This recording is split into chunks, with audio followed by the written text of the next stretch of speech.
Drama City Productions presents.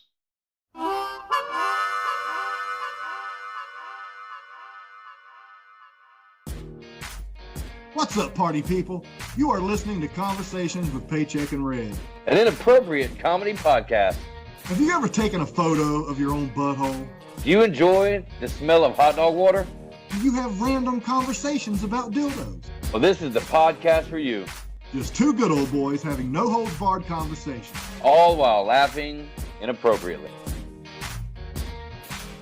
Oh, hell. Paycheck and Red have gotten themselves into another inappropriate conversation. Let's listen and see how they get out of this one. 3, 2, 1. Red's, he's somewhat of a hippie. He has this whole hippie mantra / mottos, love everybody and fucking always see the silver lining and shit. You know what I mean? You can't go to Red and vent, because every time I go to Red and vent, he listens to me, but then he'll be like, "Man, that's you kind of being a pussy, bro. Like, you know, this is fucking life, dude. It's, you know, fucking you gotta peaks and valleys, bro. Peaks and valleys." I love you, bro, but you're being a little bitch. You need to chill out. Yeah, I used to get on to my wife about that shit. I expect when I come home bitching about something, I expect my wife to be like, "Yeah, fuck that, fuck them. You should quit that fucking job." You know, but she doesn't, and Red doesn't either. Dude, if I told you that, you wouldn't be driving a truck right now. No. Red had to have he had to pull an intervention on me. Oh shit. Yeah, because I was I'd call him and bitch every day. I'd talk to him. I talk to him pretty much every day. Yeah. And being a truck driver, man, sometimes it just gets so aggravating that Red and my wife, they just catch it. They're like, "So what's up, man? How's your day going?" I'm like, here we go. And there's a good couple hour vent sesh. Yeah, throughout the course of the day, I'd say it was an accumulation of a couple hours. Yeah. Damn. But I'm better now. Everything's good, man. I'm great. Life's great. Everything's fabulous. So what's up with this? I remember seeing something about the other topic that you mentioned. What was the other one? Well, I heard about this stand-up special on Netflix, and I don't want people to go and look it up because I don't want this bitch to get any more fucking like ratings. Oh no, we're going to. I'm looking at that right now, actually. Well, I got a couple clips together for you guys, so you don't have to do it. But her name is Hannah Gadsby, and she's this. They say she's Australian, but she talks like she's got an English accent, so I don't know what the fuck's coming from. Tasmania. Yeah, exactly. Some shit. Yeah. So she's on this. Remember, it's a stand-up comedy special. So and it's in a theater. It's not like some rinky-dink little club. Like there's gotta be close to 1,000 people in this fucking audience, paid a lot of money to laugh at this woman's jokes, and like. It's not funny at all. Like I'm talking like nobody honestly laughs throughout the whole thing. It's about an hour long and it's unwatchable. Like, and all the laughter that's in this special, you can tell is like studio audience laughter, like the kind that they put in like sitcoms and shit. It's like it's just forced and it's uproariously funny. And then she starts talking about like how she was sexually assaulted and how she was raped by 2 men and how all white single guys and straight people are evil and shit in a stand-up special, mind you. Like you're supposed to feel good and laugh at this. Keep in mind, I've watched the first 15 minutes of this shit. Okay. Just to say that I watched some of it. Right. I couldn't get past the first 15 minutes of it, but keep in mind, the whole entire time this woman is talking, she's reiterating the fact the whole entire hour that she's gay, she's a lesbian, her people, this. It's constant. Right. Now, I don't have a problem with gay people, but this woman made it a point. Every joke had a lesbian connotation to it. You know what I'm saying? Like it was constant. It was stupid. she made it out to be like she was the first woman to ever come out as gay ever, and it's like it's 2019, like and she's talking about how it's like this hard thing to do, and you know I'm not gay. I can't say what it's like to come out to my family and to all my friends and shit. So it could be a very difficult experience, and I understand that there's some sort of emotional turmoil to that. But I mean, in this day and age, people are way more accepting of it. Like it's not like you're like Red's gonna come out and be like I'm gay, and then I'm gonna fucking go out there and bash him to death. You know what I mean? Like, but people just say whatever to it. But I've got a couple clips here, and they are a little. They're about 30 seconds to a minute apiece. So I'm sorry, I'm sorry everybody for fucking putting y'all through this. But just to give you an idea, I've only got 3 of them together, but it'll sum up what this show is. So this is the first one I've got for you. Hopefully you guys can hear it. I don't. I mean, I'm clearly gender not normal, but I don't think even lesbian is the right identity fit for me. I really don't. I may as well come out now. I identify as tired. Tired. There is too much hysteria around gender from you gender normals. You're the weirdos. You're a bit hysterical. You're a bit weird. You're a bit uptight. You need to get a grip. You gender normals. Oh. Seriously, calm down, gender normals. Get a grip. No, a man in a dress. That's weird. No, it's not. Do you know what's weird? Pink headbands on bald babies.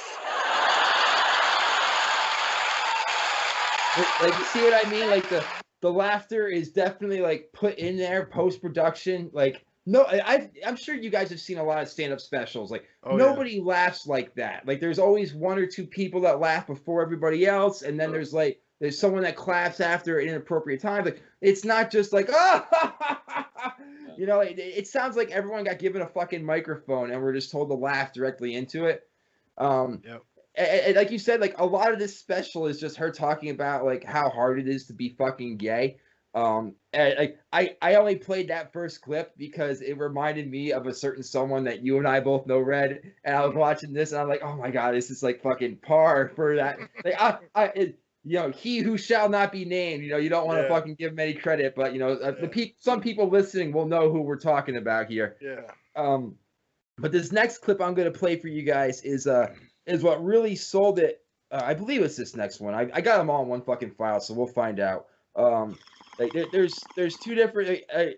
There's no fucking explanation. I'm just gonna play this shit. Let's work. Come on, space your shit out, and we're playing the file. Any text now.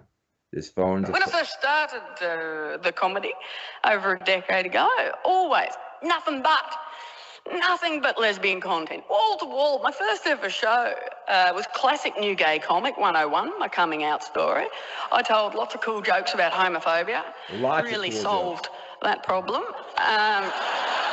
The main part of that show, the centerpiece of that show, was coming out to my family, and particularly my mum, because my mum is very funny. She lives a comedy better than I could ever write it.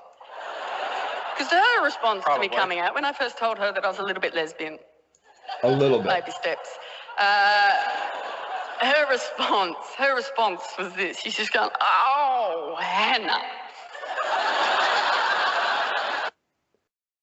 Yeah, so it's like that's not funny. There's no humor in that at all. There's nothing funny about it. Like how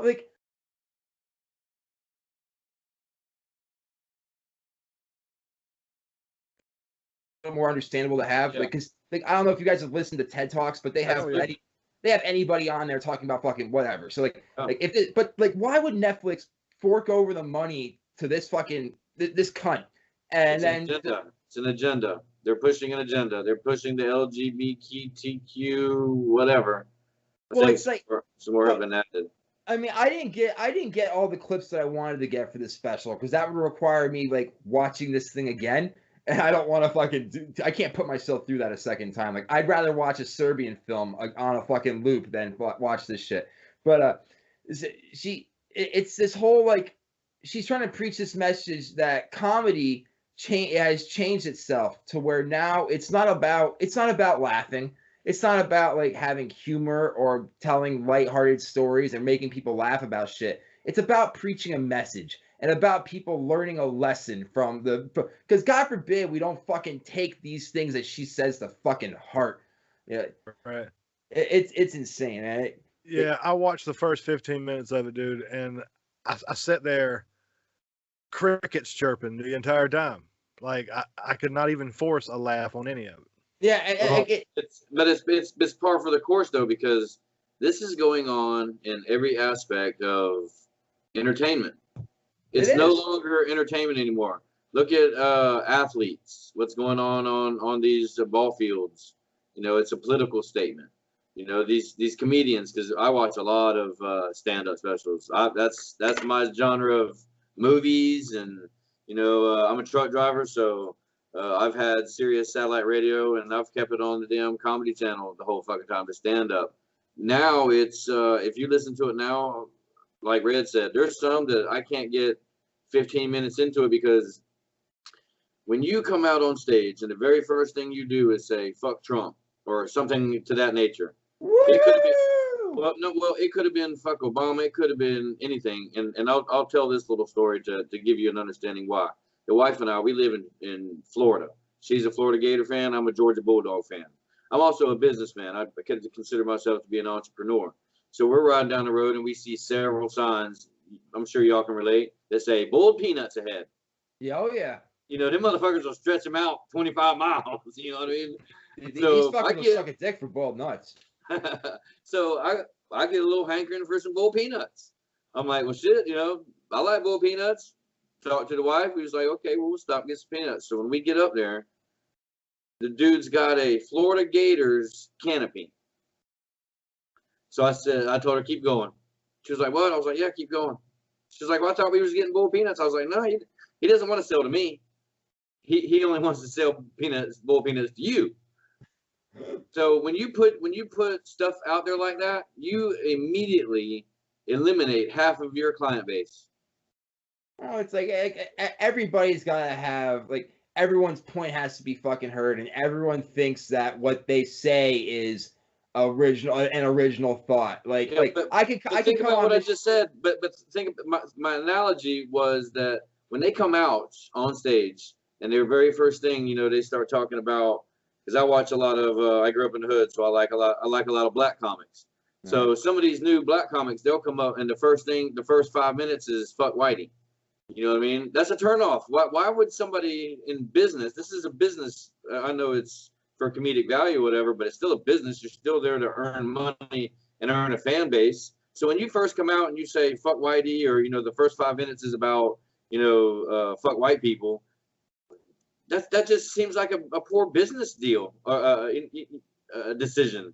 Well, right? now, Not right for now, a fucking comedian, it's not. no, and Why? Yeah, especially but since, you alienate half of your.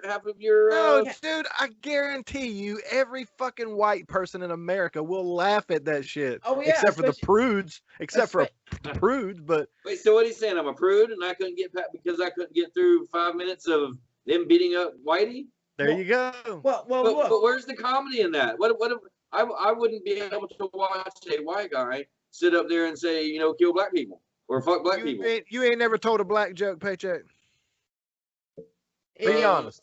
No, Be I honest. think no. Majority of my jokes are like Polacks. I think, you know, white man, black man, and Polak. You know, come like a block. on. See, but you said a white man, a black man, and a Polak. Not a white man, Yeah, a Native American, and a Polak. Yeah, but do you think the punchline revolved around the black guy or the white guy? well, Dude, right. they're in it for laughter. Yeah, and right now the white guy Okay. is the fucking villain. So it's Okay, like good point. everybody can fucking rip on the white man right now, because that's who's the target fucking is on right now.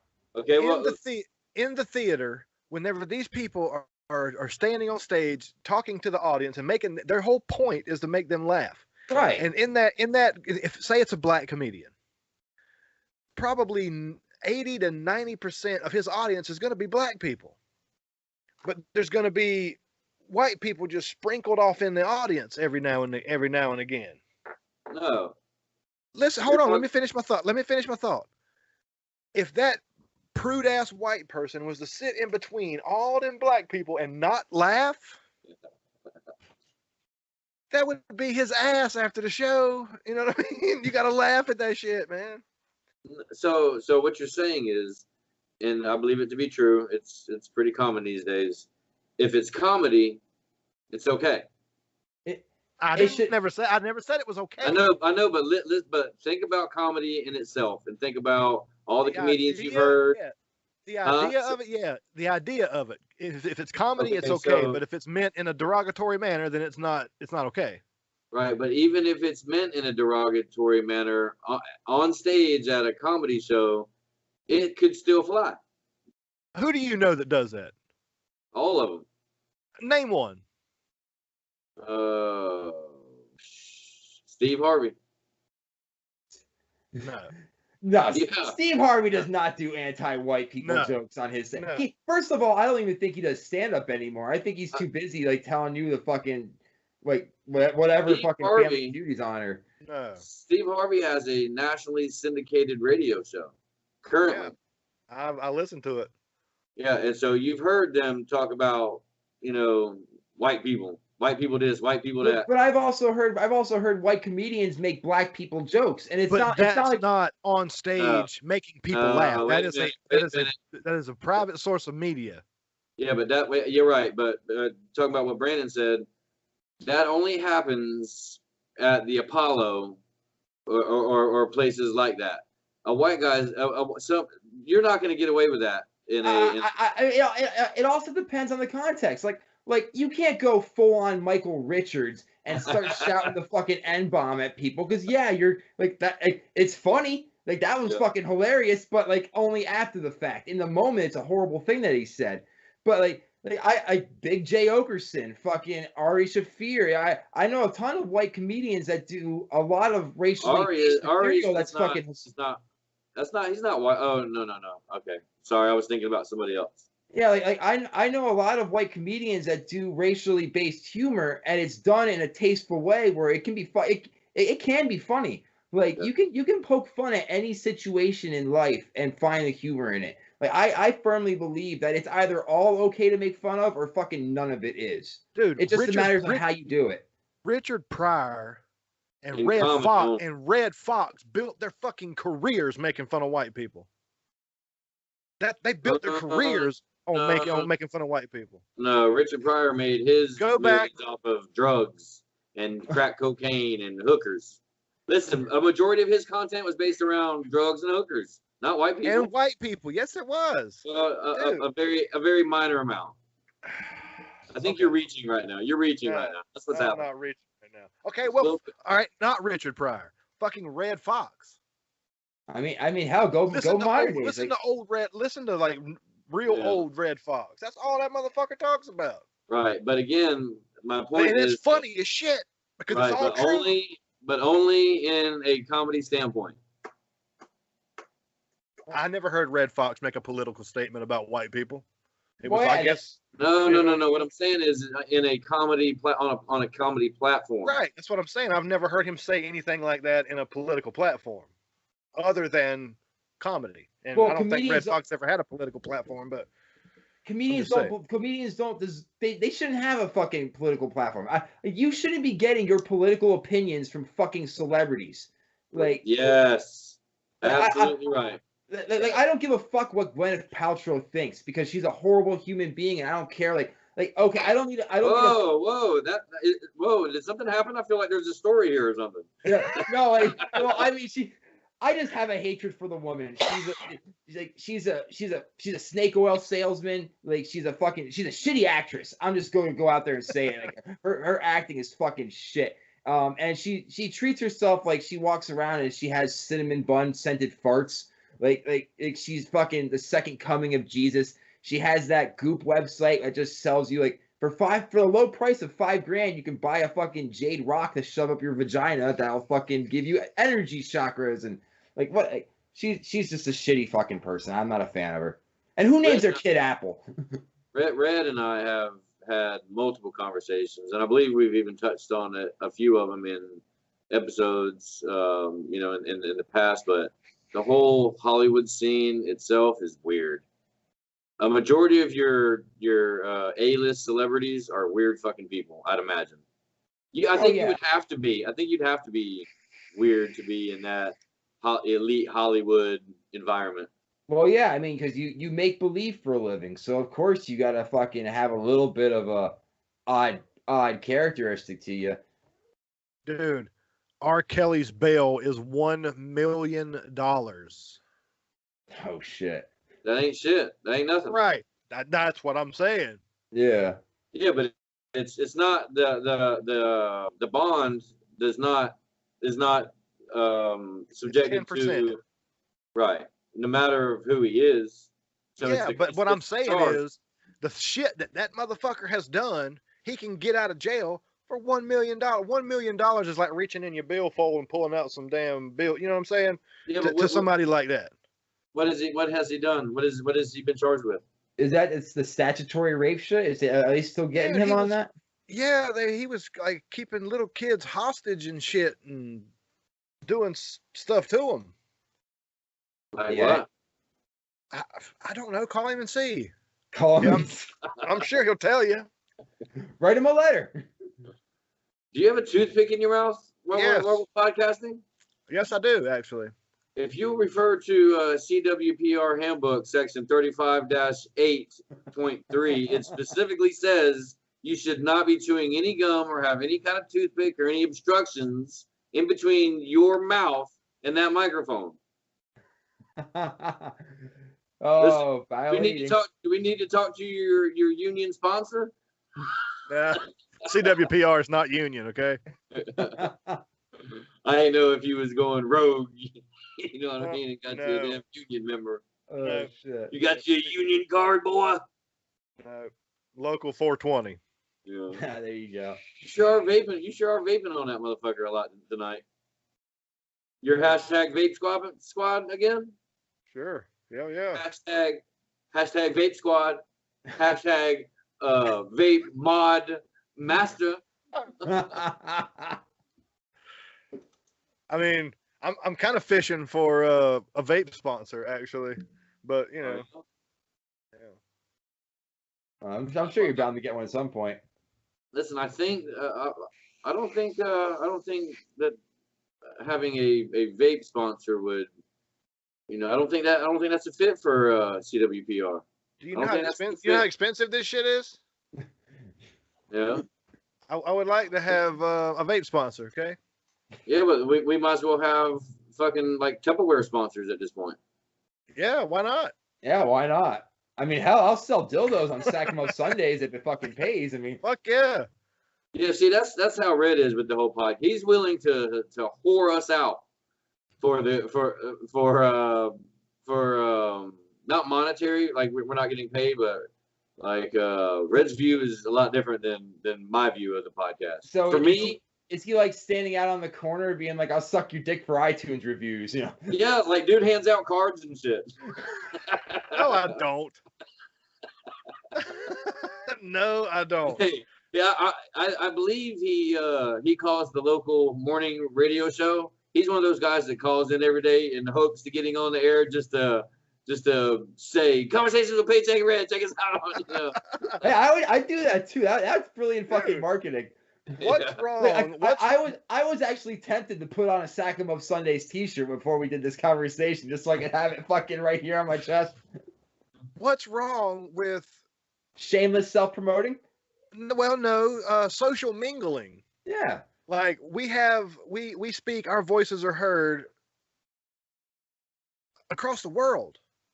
That's been proven. Right. Okay. So why not get it out there as much as possible for everybody to see? And if it takes me personally, because I've done a few more of them than you have, if it takes me guest spotting on another podcast or advertising a certain way or doing this or speaking on that or going over here and showing my face as Red from Conversations with Paycheck and Red, that makes people listen to our shit. Yeah, it does. It'll draw more people. It's cross promoting. It's one of the greatest fucking tools you can use in this industry. I have found out. So yeah. Listen, I agree, and I'm not saying that your way's right or my way's right or anything like that. I'm just saying that Red is willing to whore us out for the greater good of this podcast. Look, and I appreciate it. That's good shit. I'm honored and grateful that I have a co-host that's willing to do that. I mean, listen, if you're not listening, if you're not subscribed to all of our shit, I'm pretty sure Red will suck your dick. You know what I mean? I don't think he's gonna go that far. I won't suck it, but I'll hold it in my mouth till the swelling goes down. So that's great. So and that's what. That's great. Yeah, that's awesome. Yeah, like, way to go. Yeah. Just brush by that's that. That was a bold statement, motherfucker. Well, that's what makes this our podcast so great, in my opinion, is that like we're two different dudes. You know what I mean? Like I prefer the more look. I'll co-host. You know, just get with my agent. You know what I mean? and I'll run you through the mill for a few weeks, and then eventually my secretary will pencil me in somewhere. You know what I mean? It's the mystique. It's the mysterious. Listen, so it's worked up to this point because it is a fact that there are some people who have podcasts that they think it would be cool as shit to get Paycheck on their podcast.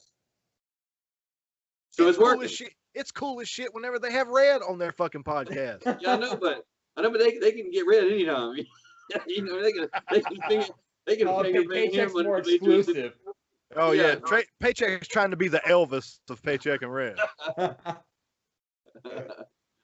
But see, again, that's what. So a lot of people don't. Well, just in case people don't understand that, Red and I live more than 500 miles from each other. Oh shit! There we go. So that adds a little. So most of our podcasts content are phone calls between Red and I that are. I think it's magic. Red says that he does it all through the editing process and all that shit, but somehow, you know, out of these fucking phone calls that we have, fucking, you know, it turns into this. Well, so you're creating content, right? So, but it's special to me. You know, I'm having conversations with my best friend. He behind my back, he's taking all that shit and pouring us out. like our relationship is, our friendship is some kind of dirty little slut. That is such a harsh word. What, slut? No, whoring something out. I'm not whoring anything out. Could you please emphasize the H in it like it's supposed to be? And there's a fucking H in there for crying out loud. I did. I said whoring. I was gonna say I heard the H. It's whoring. That's what I said. Whoring. I've been saying it the whole time. Damn it. Well, okay, maybe the W is not coming out. I'm not hearing the W then. It's whoring. Whoring. Whoring. Whoring. Whoring. Whoring. Cool whip. Cool whip. Oh man. Okay, so it's not. It's such a strong way to say what I'm doing. I like to think of it as social mingling. Yeah. Like you put social yourself media out mingling. Yeah. I'm not I wish whoring anything. If I was whoring the fucking podcast, we'd be making money. Yeah. Okay. So you're not gonna suck dick for a few subscribes and and likes and downloads, huh? No. So what, I mean, so what would it take? what do you mean? Suck dick? What do you mean? For me to suck a dick? Yeah. Like how many you better likes do you have to have? Let's see. Like likes or follows, or what are you talking? Followers, or what are you talking about here? I don't know. You got some low standards for dick sucking. He said likes. Yeah. Oh no, that's your arena. I don't. What's the equivalent to a like in the podcast community? A follower? I don't know. I mean, I guess a subscriber would be. Yeah. Or a listener? All right. I'll tell you, put it like this. For Paycheck and Red to be heard in every continent on Mother Earth, I'd probably suck a dick. Yeah, but we are already being listened to in quite a few different countries. But not all of them. Right, I don't know, but You know how many countries there are? Get dude? on it, people. It's a race for Red's first blowjob. Well, I mean, you have to air that on the show. It's got to be like a special. It would definitely be a live stream. Like episode 100 is you finally making good on your word. Yeah, but you'd probably do it all. I don't like doing this. I'm not happy doing it. So wait, is he blowing you? I You'd be would like, I "Ooh." would heterosexually suck the hell out of it. Okay. Yeah, see, that'd be boring. He's got a Now- couple what? tears coming down his eye and shit. He's sobbing the whole time. You ever seen the very I first? thought You it ever was seen? because he gagged on it. You ever seen the? You ever seen the very first episode of Black Mirror? Oh my god, with the pig? Yeah. That was the best series premiere to any show ever. You ever seen it, Paycheck? No, I'm not into gay shit. Oh, well, it No ain't gay. This is straight shit because it's a female pig. But like, the whole thing is, this terrorist kidnaps this princess, and he says the only way he's gonna release this princess safely is if the Prime Minister of England fucks a pig to completion on national television. And I mean, 45 minutes of him trying to figure out how not to do it winds up to him taking a bunch of fucking Viagra, being surrounded by a bunch of videos of porn going on, and this one pig just sedated, just hanging out. And they show it. They show everything but insertion. He's fucking going at it, having a good old time, and he's crying while he's fucking doing it. And That would be the way I would do that. Oh man. So, so you would suck a dick for $1 million? For $1 million? No. Wait. Really? Is that before or after taxes? No, you like cash Oh, okay, cash rate. No. for $1 million. No. What? But so you You wouldn't would? do it. You wouldn't do it for $1 million, but technically you would do it if 7 people from different continents listen to the show. Not continents, countries. Okay, so a couple You- hundred people. You said continent though. No, I didn't. I said Yeah, you countries. did. Well, yeah, we'll replay it. Make sure that you slow that motherfucker down. I will. There's a lot of playbacks in this episode. Oh, I will. Oh, yeah. Countries, not continents. We almost have that covered. Yeah. So, He's okay. So close. if not 1 million, let's say How- 1 million, and only your wife and the guy knows. 2 million if it's a Netflix special. Now hold like what's constituting am I getting $1 million like just to Cash. just to put it in my mouth, or does he have to blow his fucking wad in there too? Like, because I'm not getting shot in the mouth for $1 million. It ain't happening. I got Just some listen. standards. Wait a minute. Listen. I'll give it a That quick guy can lick, though. come wherever if you'd rather have it on your face or whatever. I mean, that's up to you. You know, I don't.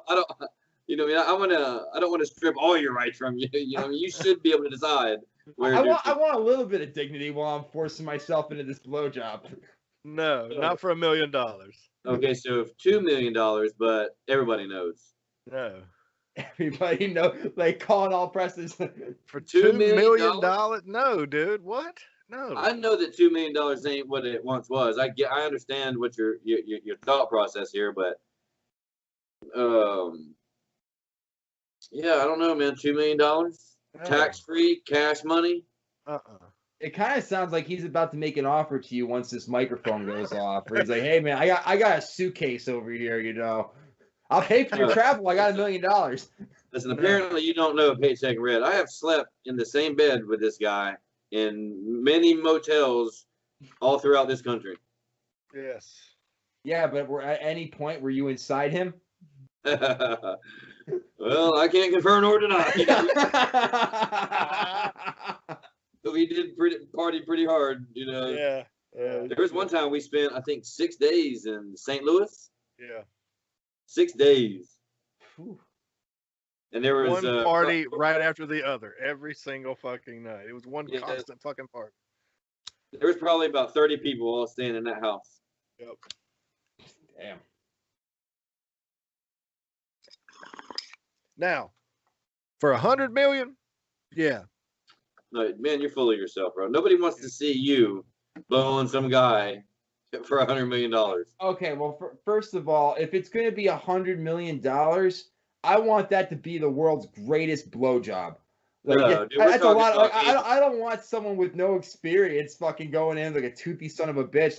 If I'm forking over $100 million to get blown, like I want a world class fucking blowjob. Dude, I will suck the skin off of that motherfucker for $100 million. All right. Well, Yeah. I'm gonna start a GoFundMe. We're gonna get this shit And going. I'll give that motherfucker a whole week to draw a crowd. What about one finger in his asshole? Oh For my 100 God. million? Yeah.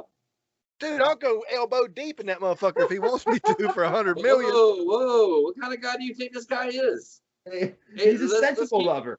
Let's keep it to the first knuckle, okay? Show some respect for crying out loud. I'm just This is another saying, human, for this is another 100 human being million? we're talking about. You're talking about anally destroying this guy while you give him a blowjob. He's like shit for $100 million. I might fuck that pig from Black Mirror. Right. Who wants to pay for that? Oh shit. I'm sorry for all y'all listening. We're getting way out of hand. For those who don't know, Red and I like to push things and Oh, here we go. Here we go. It's a and climb very over stuff. homoerotic episode. Dude, if you listen back to the last 3 episodes that we've done, the end of the show always winds up just like this. because Watch and see. Just wait. It's coming. well, my point was that I apologize to all the listeners that we ran off on the deep end. You know, y'all deserve better than that. Y'all deserve better content than anally abusing people while giving them blowjobs and stuff. I mean, look, that's what CWPR has turned to. You know what I mean? For we went from whoring ourselves out to talking about all kind of inappropriate things. And quite frankly, I'm a little embarrassed about it. But one could argue that Hey, that's wait a great minute. content. Wait a minute. You He did. You He did you start a lot of branded- this question. you branded Paycheck and Red as inappropriate comedy for 2019. So I believe that this might be the most inappropriate fucking episode that Paycheck and Red has done since 2018. Well, Well, I mean, shit, we've covered dick sucking, animal abuse, racial shit. I mean, all you got to do is throw a dead baby joke in there, and this might be one of the most offensive podcasts. This Wait a minute, are we talking about a human baby? Well, I mean, a baby's a baby. It doesn't matter where you get it. Okay, well, I mean, I can certainly come up with a few jokes about an orangutan baby. Oh my god! I mean, we can go there if need be. I'm pretty Dude. sure that a baby orangutan could still rip your arms off. Oh yeah. PETA is getting ready to eat us alive. There, take another bone rip there. I'm good. Yeah, he can't even talk. Look So- here.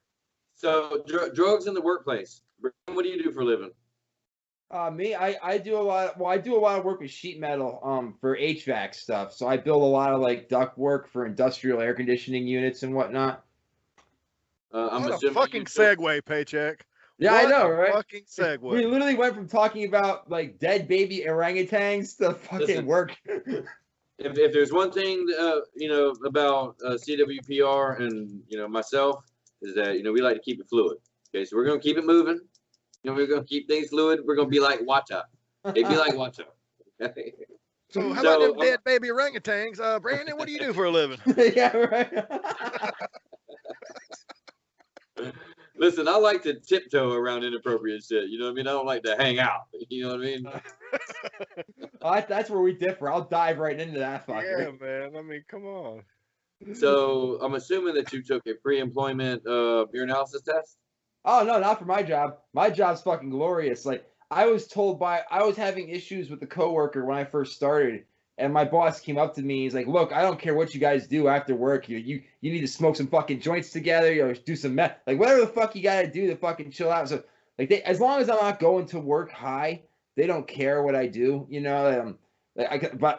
I'll smoke like 3 bowls before I fucking go into work every morning. You know what I mean? Like you can't go fucking sober. It just can't happen. But Fred, You, what? do you smoke at work? I've been known to. Yeah. Yeah. Is anybody from your work listening? Probably. they gotta catch you though. So have any of y'all been busted smoking on the job? No. Not this job. I got Right. busted. I got busted Any smoking job. on my first job, but Yeah. that was like when I was fucking 16, working at a Taco Bell, smoking a blunt in the fucking walk-in cooler. But I mean, fuck it. Never been caught. Red, you've never been caught? Nope. There was one time when I was an Not electrician. by an employer. Nice caveat. By who? By who then? Family members. Dude, we're talking about in the workplace. Oh yeah, then no, I haven't. No, not in the workplace. But I've been caught. Oh, wait, yeah, not by an employer. Okay? Well, I mean, I've been smoking pot for a long time, and all those years, I can't say that I've never been caught smoking it, but I've never been caught smoking it by an employer. No, You look like a pot smoker. because I am. Yeah, well, yeah, there you go. You look like somebody that would smoke pot and eat lunch all at the same time. No, what? What the fuck? You're not one of those guys that hold a blunt in one hand and a burger in the other hand. All right. Well, for one, Red don't smoke blunts. Number two, I can't mix and mingle like that. I've got to be doing one or the other. So what is your go-to smoking apparatus? That would probably either be a glass bowl or a joint. Yeah, I gotta agree with you on that one. I'm I'm an old school job 1.5 kind of guy. Branden? Oh yeah, I mean, I will smoke a blunt if need be. You know, I'm not against it, but I don't personally go. I don't smoke cigarettes, so I don't like the mixing the whole tobacco weed thing. But if someone comes over with a blunt, I'm not gonna fucking be like, oh no, that's cool, I won't hit it. But I got my bull fucking right here. You know, I would have been hitting it, but I ain't got fucking nothing with me today, so. I'm pretty sure you got some resin hits in that. I do. I do have resin hits in there, but I got to do a little bit of scraping to get that shit. I'm not against smoke. I'm not one of those people who fucking turns down resin. That shit'll get the job done. So. I've experienced. So in the high school that I went to, it was I was an athlete. Plus, I smoked weed. So I hung out with, and I lived in the hood. So some of the friends that I went to school with was one clique that I'd hang out with after school, and then I'd have my homeboys in the hood that I'd hang out with. You know what I mean? So I was able to go to like frat parties, you know, jock parties, that clique. You know what I mean?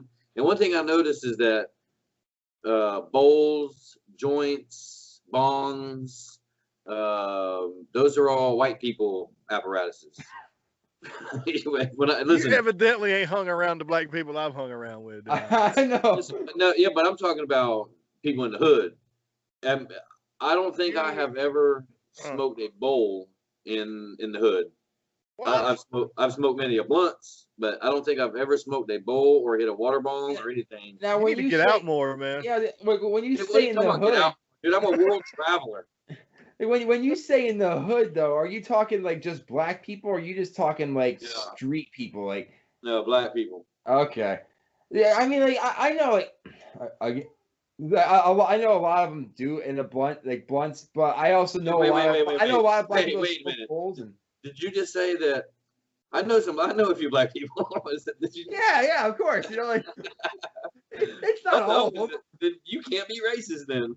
Yeah, I know a couple. I got a black friend. I can't be racist. My co-host is black, but no. I know a few. I know a few black people that'll smoke joints and blunts. Like, as far as I'm concerned, with like the stoners that I know, it's a matter of as long as you get to smoke it. It's not like the means isn't the thing that's gonna stop someone. You know. Right. Have you ever smoked out of a piece of fruit? Oh yeah, I've actually smoked out of the earth before.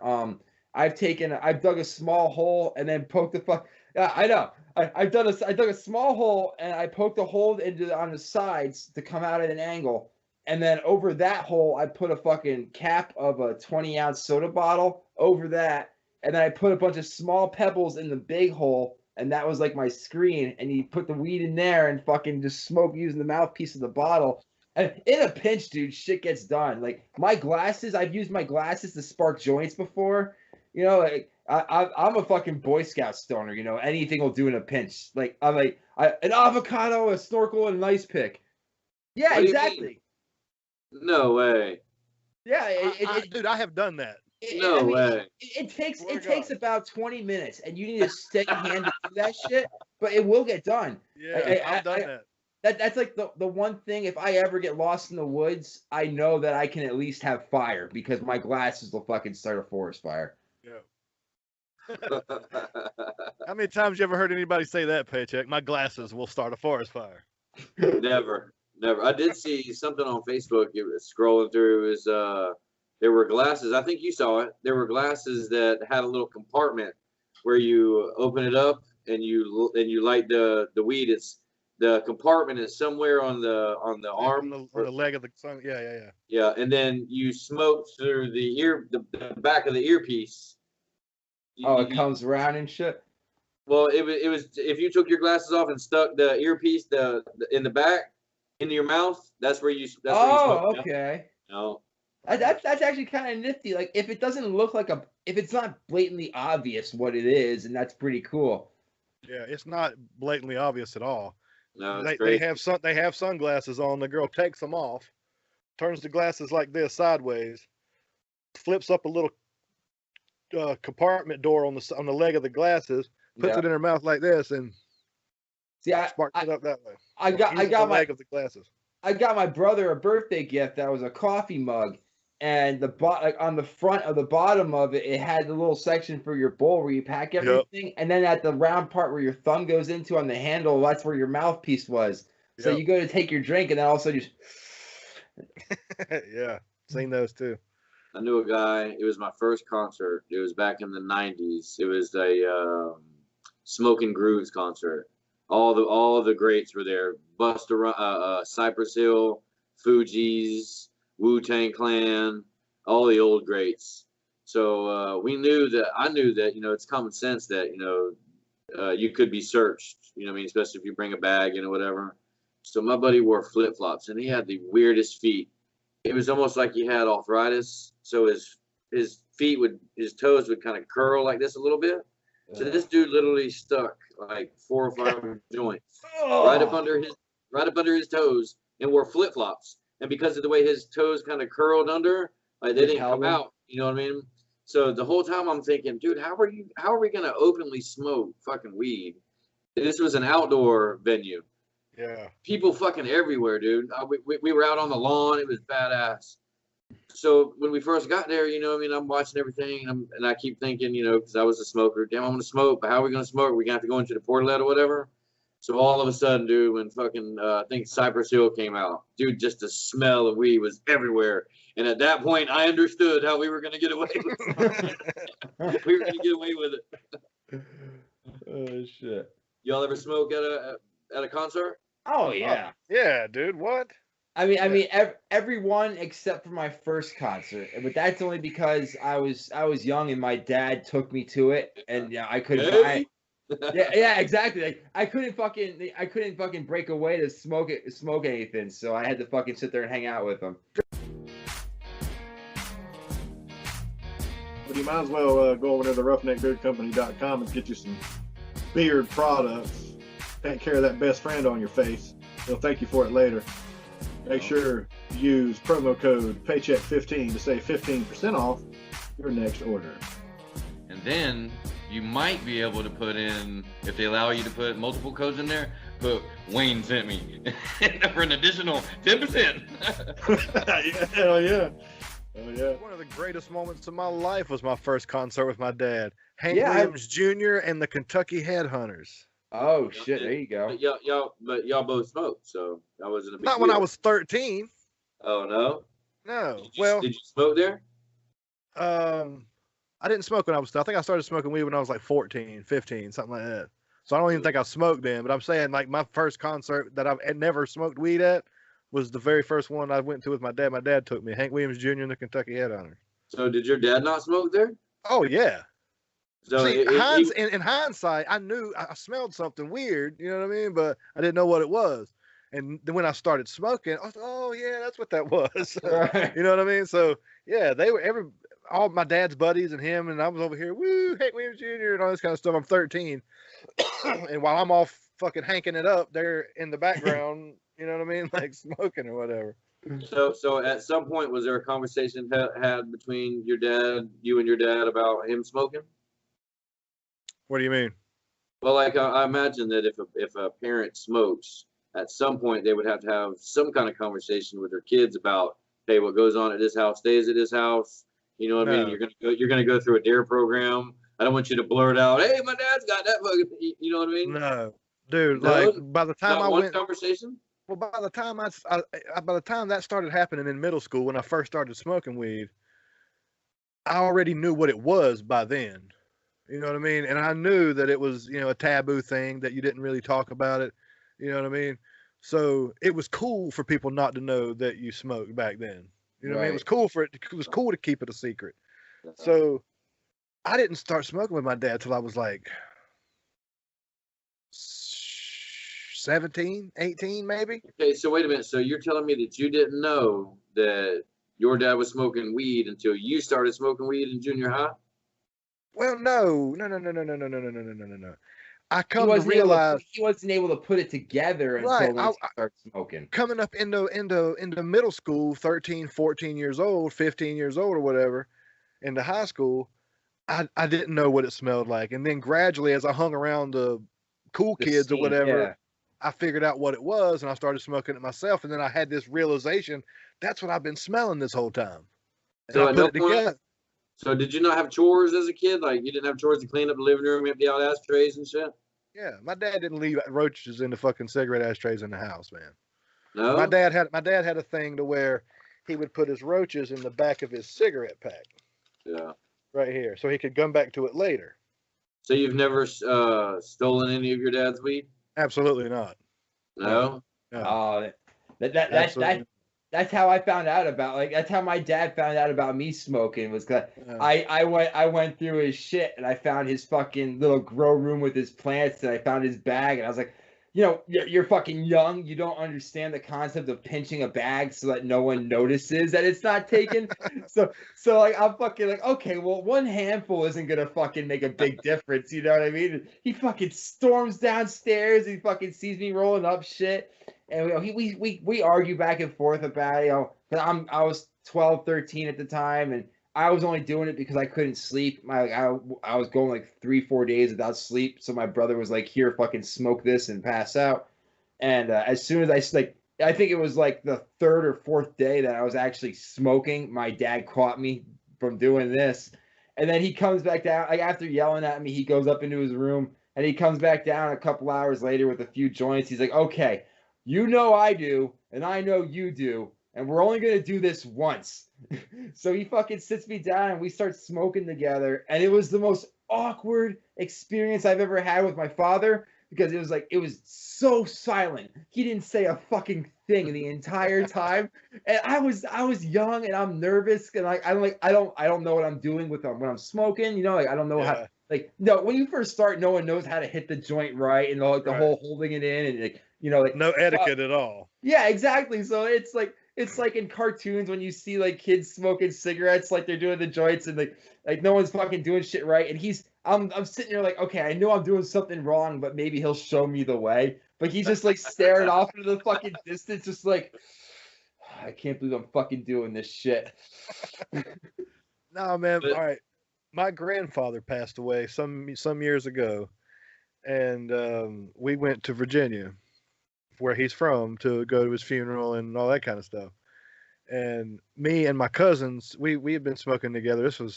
I was 15, 16 years old or whatever. And me and my cousins smoke every time we get together, for family reunions or, on holidays or whatever. Yeah. So we were outside at my grandmother's house. It was late, we were all outside hanging out on the porch or the patio or whatever, and we were smoking. So my dad comes outside to smoke a cigarette, and we're off to the side, kind of in the shadows, and he's standing behind the back door smoking his cigarette or whatever, and he keeps looking over.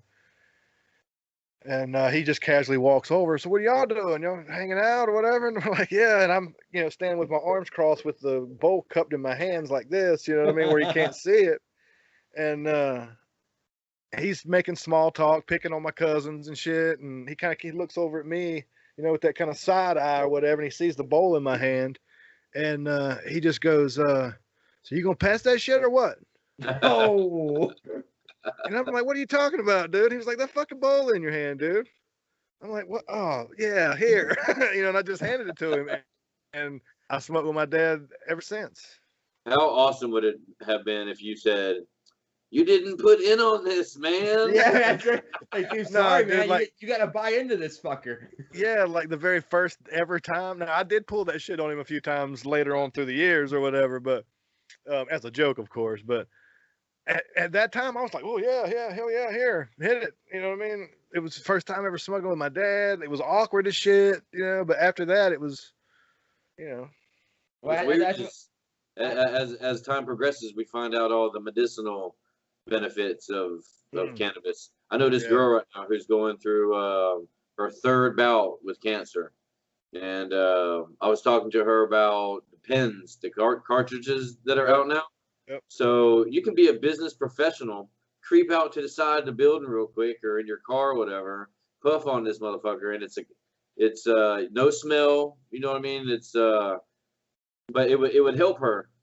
She's got problems eating and sleeping and all that shit. You know what I mean? I remember having that conversation with my dad because my dad went through 2 bouts of cancer also, and on his second bout, it was a stomach cancer, so he had to have half his stomach removed. So it was a big deal. With the whole eating thing was a big deal.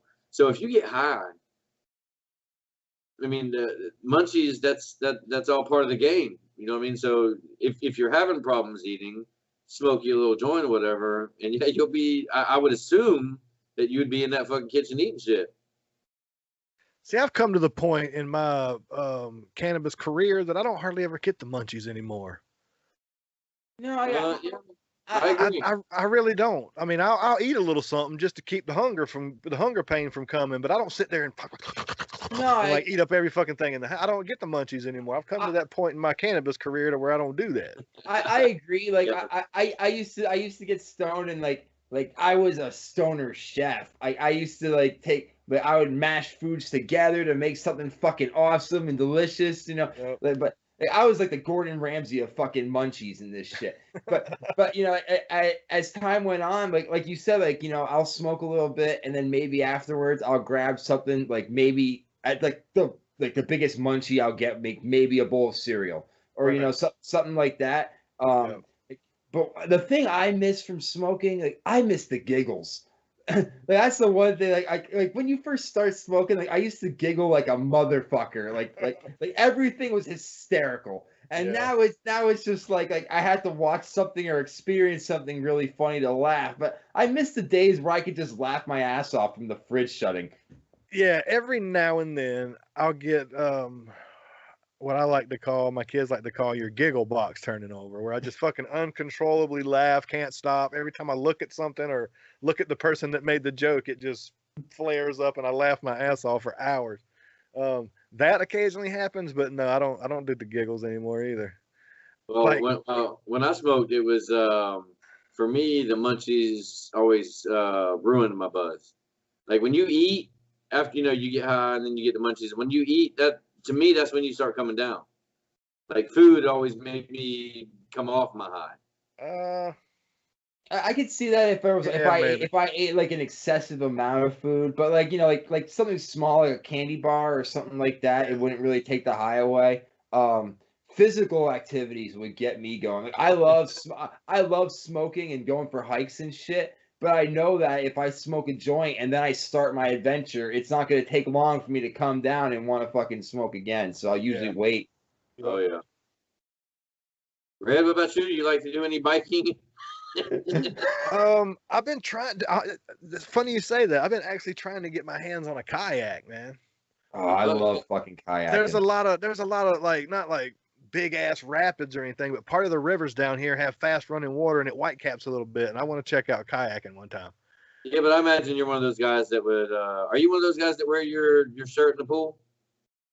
No, dude. What? Why would I do that? I'm sure you've seen that guy, right? Oh yeah, I've seen that guy, but why would I do that? Well, I don't understand why you're asking me that shit.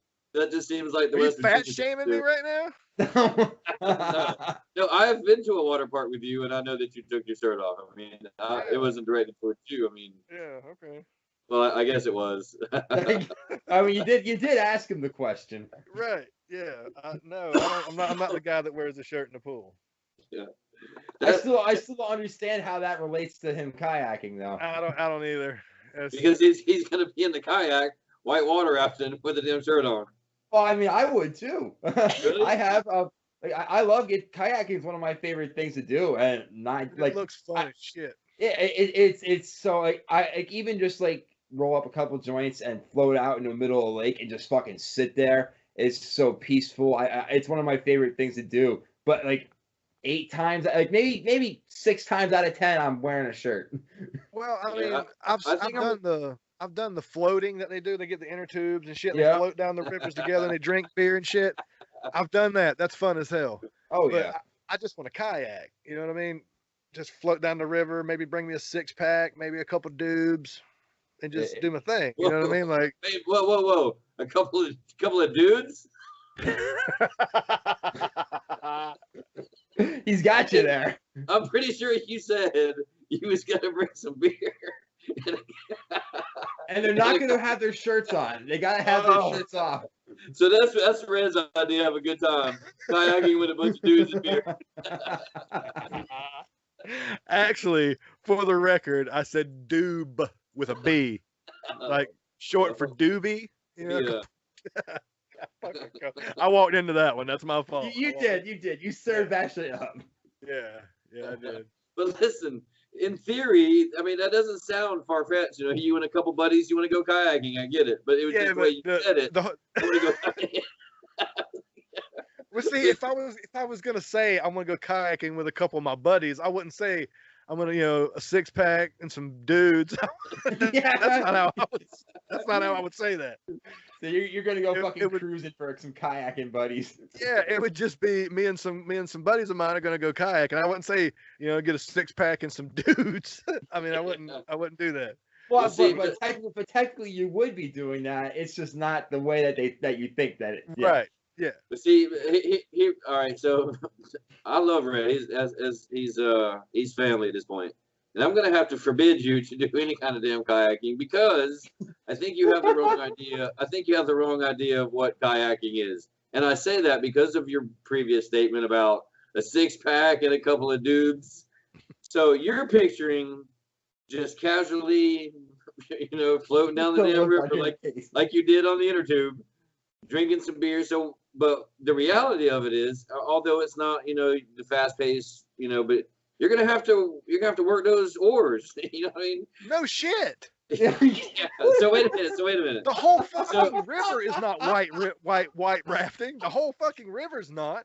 I know, I'm doing all my chilling during the calm parts. You know what I mean? Through the river, just kind of casually. And then the rapids come up, and that's when shit wait gets a minute. real. And then I catch up. I float for a little while. Wait a minute. I float for a little while, catch me a buzz, have me a good time, then I'm ready for some fucking rapids. You know what I mean?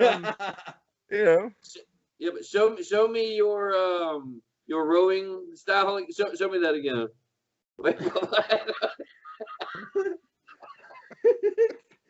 It's kind of like a fucking doggy paddle, but like the dog's paws are like fuck.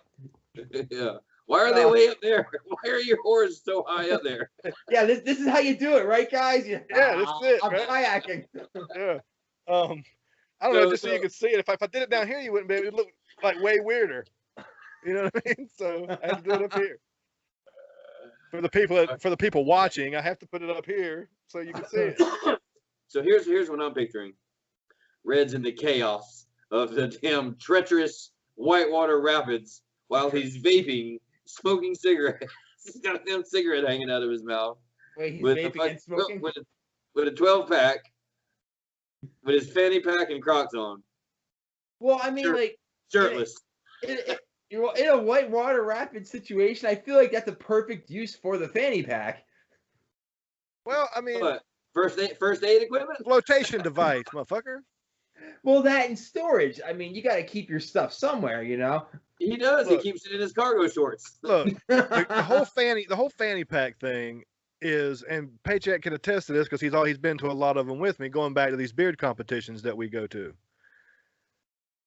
I've got cargo shorts on or whatever, but I keep cigarettes. I keep marijuana smoking paraphernalia in it. You know what I'm Okay, saying? so wait a minute. So when you have all that stuff in your cargo shorts in your pockets, when you walk, doesn't the bulk that's in your pocket sway from side to side as you're walking? That's what the fucking fanny pack is for. So I don't have to do that. I can put it in here. Okay, without yeah, having to fucking. okay, but tell me that you at least put the gangster, like it's to the side a little bit. I was Don't gonna say, tell me is that, it like, a gangster way to wear a fanny pack? Actually, it's either I either wear it behind me what's the fucking purpose of it if it's or behind you? like or to the side, like on my hip, kind of. Okay, so if you're wearing it behind you and you It need doesn't something matter out where of, it's at, as long as I can just and flip it I know, around but and get to my shit and turn it around. right, but for shits and giggles, let's say that you turned it all the way to the back. Okay. Okay, so when you need something out of it, and you spin that motherfucker. Doesn't the shirt spin around? It's under your shirt, man. So your whole shirt will almost be sideways on you. Yeah, just See, I'd wear it like a sash, right? Have it over my shoulders and shit, and that's when you can just fucking slide it up and unzip and good to go. I've done that before. Just I think it becomes a merce at that point. Immersed. Yeah, a man purse. it's a European handbag, okay? It's called a satchel, damn it. European So- handbag. Okay, so if you have things in your cargo shorts, give me an example of things that you would not put in your cargo shorts. What's fanny pack worthy? Right. Just told you. What? You don't fucking listen, dude. Yeah, but I don't know what you have in the cargo shorts. All I right, don't know. one more time for the people in the back and for Paycheck who can't fucking hear. The people in the back. I have selective hearing. Yeah. I don't wear it all the time. Disclaimer. Yeah, disclaimer. I don't wear it all the time. This is not like Yeah. an everyday part of my dress. You know what I'm saying? But I pretend that you do.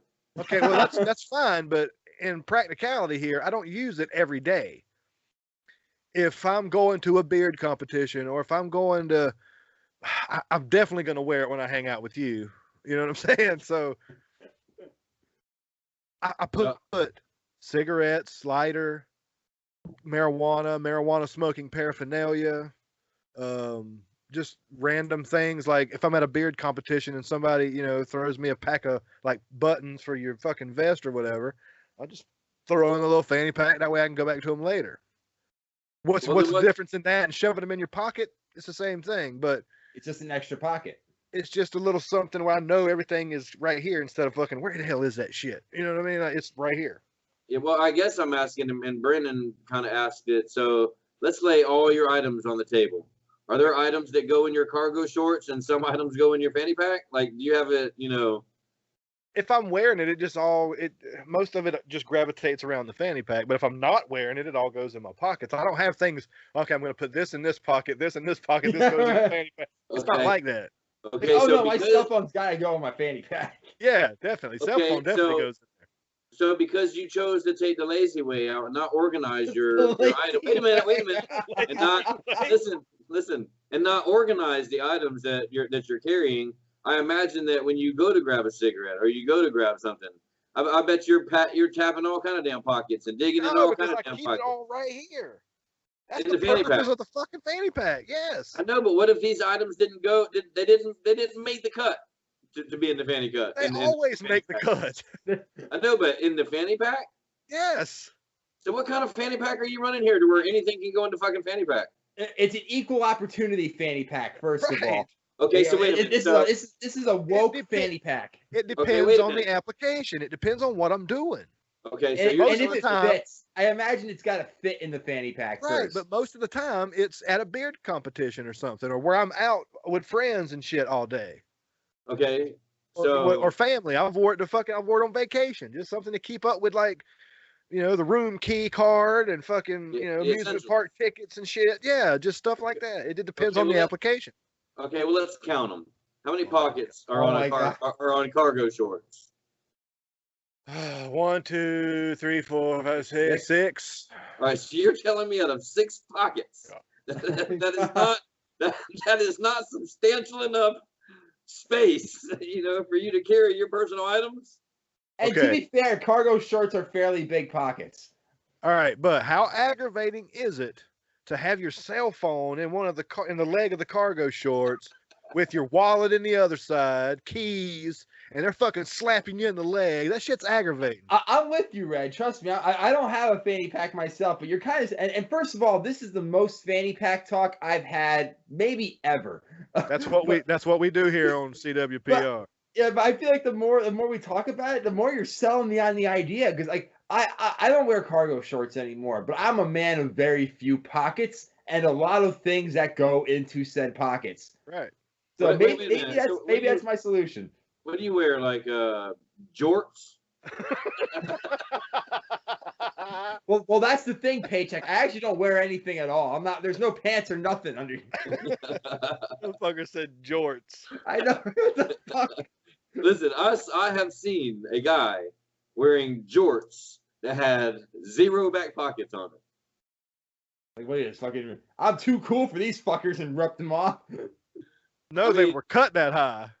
I mean, they had no back pockets on these jorts, but his ass was looking pretty good. Oh my god. That's why you're like, oh, like, are you checking that guy out? Like, no, I'm just seeing his pockets. Okay, so wait a minute. So are you confident in who you are as a person to where, or are you not confident in who you are as a person to be able to acknowledge a good-looking man in the room? Oh no, I'm totally comfortable enough in my sexuality to be like, I ain't gay enough. That's a good-looking man. Careful where you step, Branden. He's trying to get you to say that you're gay. No. So, Red, you're telling me that you are unable to acknowledge and appreciate a good-looking man? I mean, I can acknowledge the fact that a man takes care of himself as opposed to a sloppy motherfucker, but I'm not going to go, damn, he's fine as hell. I don't think appreciate is the word you want to use. Like, I can acknowledge that a man, like, there's a good-looking man in the room. I appreciate him taking the fucking time to take care of himself, because a lot of men don't give a fuck what they look like. So I appreciate that man taking care of himself like he does, because you're not don't get fucking the him with credit your they eyes. deserve. Yeah, I'm not making eye contact with him and getting all dreamy and shit. Okay. So at any point in your life, have you been at a restaurant, at an outing, at an event, and you see a guy and think, that's a good looking guy right there. He's got his shit together. Look at him. Huh? Okay, have you ever seen a couple that you thought, wow, that's a good looking couple right there? Yeah, actually, yeah. Gay? You need a button for that, like just a pre-recorded, and every time you're gonna do it, just get push it, just gay. Yeah, but listen, for the record, there's nothing wrong with being gay. You know what I mean? Do your thing. This is merely for comedic value, and as we all know, if it's comedy, it's okay. Yeah, that's right. As we discussed earlier. Yeah, that's right. Well, I'm not embarrassed to admit that I can appreciate, a good-looking guy. I can acknowledge and appreciate, a good-looking guy that walked into the room. I'm comfortable with my sex. I'll even bring it up, and it depends on the situation I'm in. Like, I love making super awkward moments around my friends and shit. So I got no problem, if seeing some dude and be like, oh damn, I know that fucking guy. He's a good looking dude. Just to get that awkward silence from everyone in the fucking room. Like, I live for shit like that. Have any of you been hit on or approached by a gay man? Well, look at this. Do you really think so? No. Come on. Yeah. You're exactly right. I've been I've got gay friends. I've been hit on by gay guys before. I've actually. That's weird because you're not an attractive guy. I know. I'm a fugly son of a bitch. I'm the first one to admit it, dude. It's a shocker to me too. But I've even gone so far as we went to a Grateful Dead show in Madison Square Garden, and I mean, long story short, we didn't get to go to the show. A bunch of fucking bullshit happened, and I ended up yelling at the owner of Madison Square Garden because he wouldn't let us in. So we're trying to get back out of New York City, and I don't know if you've ever been through New York City, but it's a fucking shit show to get through. I know it's all in grids and squares and shit, but fuck that. We got lost. And I ended up getting directions from a transgendered hooker. And I didn't know, like, I knew Streetwalker, but, you know, some of these trannies are almost convincing. I'm just going to go out there and say it. So fucking... He was hot, right? He was hot, right? Yeah, Go ahead and say it. I can acknowledge and say that it was a relatively good-looking man. Right, there you go. Like Own that shit, son. Own that shit. In the dark of the night, you know, I was like, well, hey, you know, I know it's a streetwalker. I know she's probably got some sort of fucking disease, and I'm not trying to fuck her, but I'll ask her how to get on the 95. So I'm talking to her. I'm getting directions and shit. And all of a sudden, she's like, "Oh, hey, so you guys looking for a good time? You want someone to get in that car with you?" And I'm laughing at it. And she's like, "No, that's straight. You know, I don't need anything like that." And she's like, "Oh yeah, well, what about this?" And she lifts up her fucking skirt. And I have never seen a fucking dick that big on a woman before. It was insane. It's just like boom, just fucking slams down on the fucking ground. And I was like, "Oh no, I don't need it." But you know, I think my friend over there. What's that? You said to the ground? Oh, it wasn't like literal, but you know that thing fucking came down with a force. You know, like casting shadows. Yeah. Like but wait a minute. Yeah, but you know, what would you consider to be a big dick? I mean, let's talk about on a woman. Anything longer than a clitoris. No, I'm talking about, you know, in guys in general. So you made a comment about, you know, it's a big dick. So it's a big well, I mean, yeah, I can acknowledge it. Big. I mean, I guess. We're okay. So, am I comparing it to my dick? Being like, okay, well, if my dick's the standard, anything bigger than that, like, I mean, I guess, fuck, you know, 9, 10 inches is a big dick. That's a big fucking dick, you know. Yeah, but are we talking about flaccid or erect here? I mean, so you're telling me that the guy was erect? That guy. I mean, he must have chubbed up. He might not have fucking been full on, you know, rock hard, but he definitely fucking played with himself a little bit to present. If he was flaccid, I'm impressed, because that thing, like, if it did hit the ground, it would have been with a fucking thud. You know, so he whipped. Oh yeah, he was circumcised. I do remember that. I like the way you said, "Oh yeah." Oh yeah. He was definitely So, oh yeah. You don't forget a thing like that. I mean, like, this was my first fucking tranny trick. You know, like this. That you remember these details. And she whips it out, and you know, like I was taken aback by it, but I'm like, "Oh no, I'm good." But I think my friend in the fucking car would love to talk to you, so I had to go over there and fucking try to get picked up by it. It was a fun fucking time. Like, I laughed my ass off to it. In the moment, it was fucking weird, but it's like one of my fucking great stories to tell people. What was that? Your first view of another man's dick? Well, no, it was my first experience with a transsexual person. Okay, well, let's back up a little bit. So. Yeah, well, I mean, like, I didn't have a sexual experience, but I had an encounter with this person. You know, like how many people? If there's an exposed sexual organ, then that's a sexual experience that you had. So congratulations, that was your first tranny sexual experience. I guess technically I'll consider that. Yes. Okay. Okay. So prior to that. Okay. Yeah. So. Yeah, I'm sure you've seen another man's cock before. I mean, you look like the kind of guy that's seen another man's cock before. Yeah, I'm totally the kind of guy who like looks at it, like goes to the urinal and just like, oh hey, that's fucking pretty sweet. Well, we had an episode. Which one was it, Red? Was it the Size Matter? The Size Matter. Yeah. We came to the conclusion that every man, whether they want to admit it or not, has seen another man's cock, even as an adult.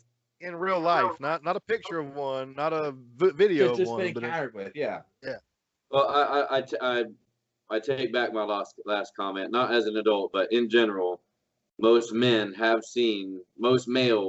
have seen another man's business in the flesh. Right. Yeah. But it was funny that Branden mentions the rest area. That's how I. Were you tapping toes on your stalls? No, dude, it's weird. It's like I see it out of my peripheral. So urinals are super close together. Oh yeah. So if I'm at the urinal and I'm looking straight, like that's my deal. That's what I'm into. You know what I mean? I look straight at the wall.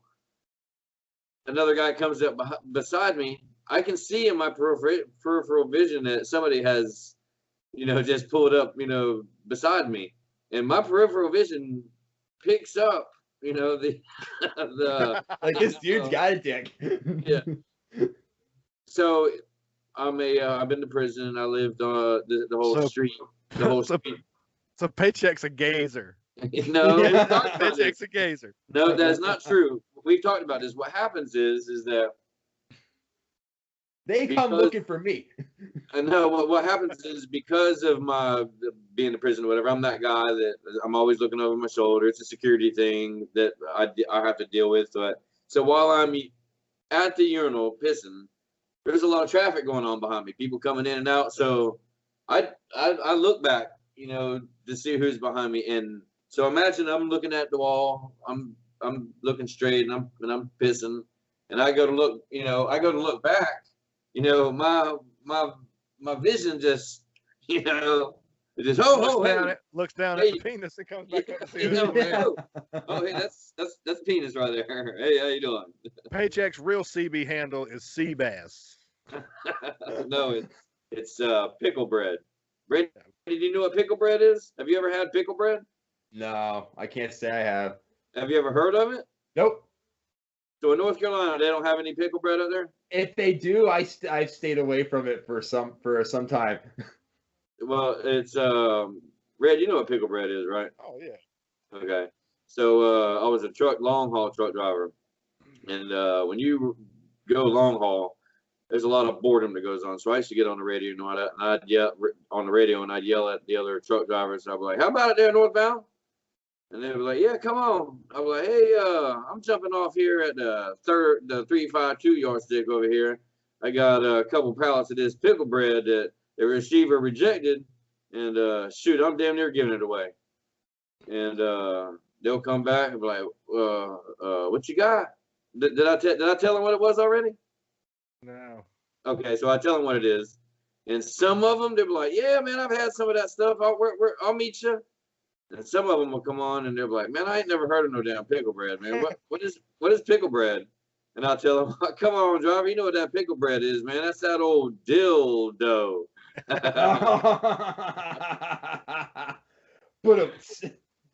Hey, I've had drivers threaten to chase me down and fight me over that little joke right there. So you're a truck driver, right? Yep. How many lot lizards do you run into? A lot. They're everywhere. Yeah. I was gonna say, is that still like a prevalent thing in the trucker community? Absolutely, but there's a there's a different there are different. You ever been to the store when you were a kid? You like a wide variety of chips, right? So you wouldn't just buy a big bag of chips. You'd buy those boxes that have a little bit of all the flavors in there, right? Right. That's kind of how lot lizards are. Some of them are crackheads. Some of them are out there just for the dope. And then some of them are out there for to make cash. Some of them are putting themselves through college, apparently. Red, you all right? You having a heart attack over there? What's going on? So Branden asked you how many lot lizards you've ever come in contact with, and your fucking answer was a lot. Yeah. There's a lot of them. They're everywhere. But see, they're not called lot lizards. Dad jokes, I guess. I don't know. It's funny. Well, they're only called lot lizards by people who are not in the truck driving industry. Okay, so what do you guys call them? Well, they call it company and commercial. Hey, is anybody looking for that commercial? Okay. Hey, is anybody looking for company? Nobody calls them lot lizards. I mean, the people who are like they find it disgusting and they're against it. They have lot lizard stickers, no lot lizards or whatever, you know what I mean? But so when you go to these truck stops and somebody approaches you, is there a sign you put in your window or a flag that hangs? Yes. What?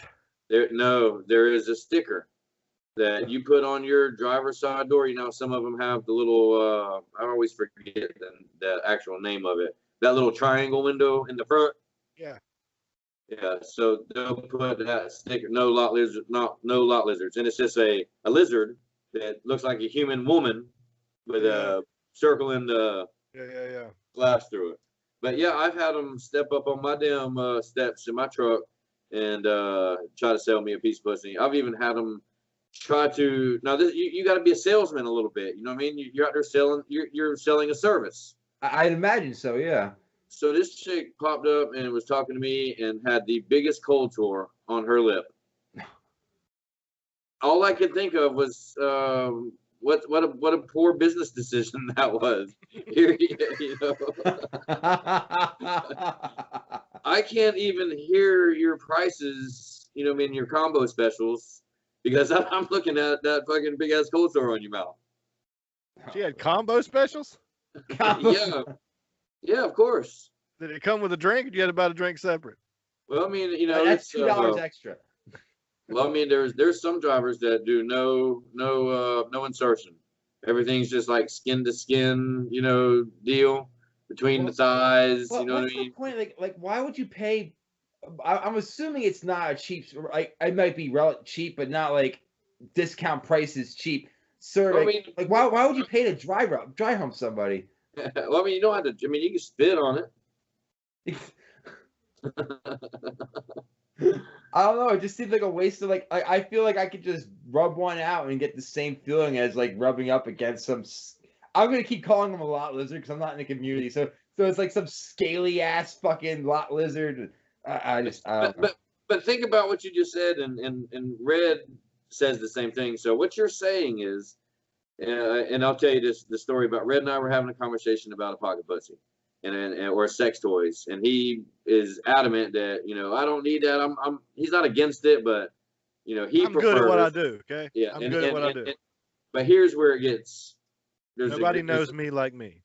Yeah, but there's a gray area in there a little bit because Red's in construction. Red's a painter. So he doesn't have these soft, cute little hands. He has a man's hand with calluses on them. And he prefers that. He's like jerking it with sandpaper like that dude from Human Centipede too. So that almost makes him bisexual in my mind. Because he likes the feel of a man's hand around his neck, even though it's his own hand. Yeah, he prefers the touch of a man hand, a calloused man hand. That's his preference. I mean, like, I have fucked the fleshlight. I've had my hands do the work too, and you can't go wrong with a good old fashioned. But I do like to tinker around and try their shit. But I'm not a big fan of like pocket pussies and like I've done my shit with them, but it's something about fucking an inanimate object. I just find that a little weird. Well, but to each his own. Red has a big problem with. Have you seen these realistic sex dolls? Oh yeah, where you spend like fucking $5,000 on these things, and it's just a mannequin with a fleshlight on it. So Red has this weird thing about him, like it's real like pervy, like creepy pervy. Like imagine that this is a life-sized doll, right? Yeah. Who sits there in a catatonic state, sitting beside you on the couch. Yeah. And your sexual desire is to touch and molest this catatonic, fucking doll over here.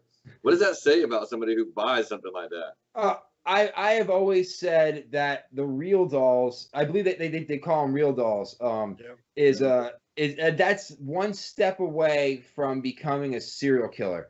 Like if and not even just like a regular serial killer, like someone who likes to kill the people and then keep the bodies in their house.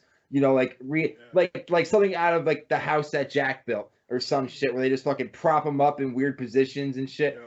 And with technology advancing the way it is, these real dolls are starting to get artificial intelligence put into them.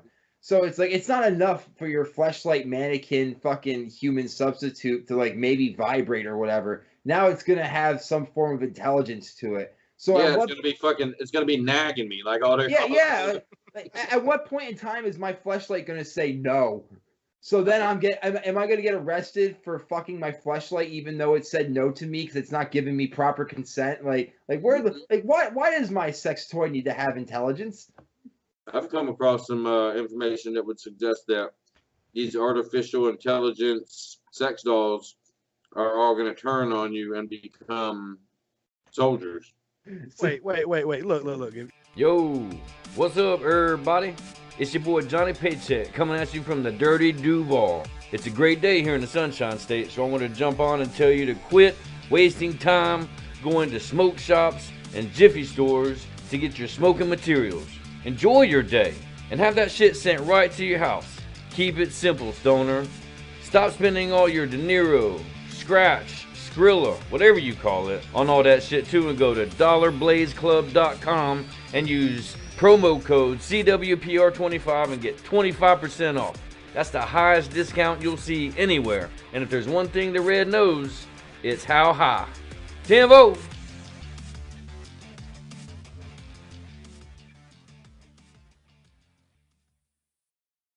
If you're gonna talk on this podcast, you need to chew up whatever the fuck it is you're chewing on, because that is the grossest fucking thing in the world.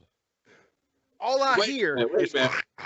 Yeah, I'm right there. I'm right there with you, Red. We did an episode of Sackham where fucking Dale was eating like noodles, and like I couldn't get him to fucking stop eating these damn things, and I have to edit it. So like I've always said, like if I go into a murderous rampage, it's gonna be because someone was smacking on their food and not chewing with their mouth shut.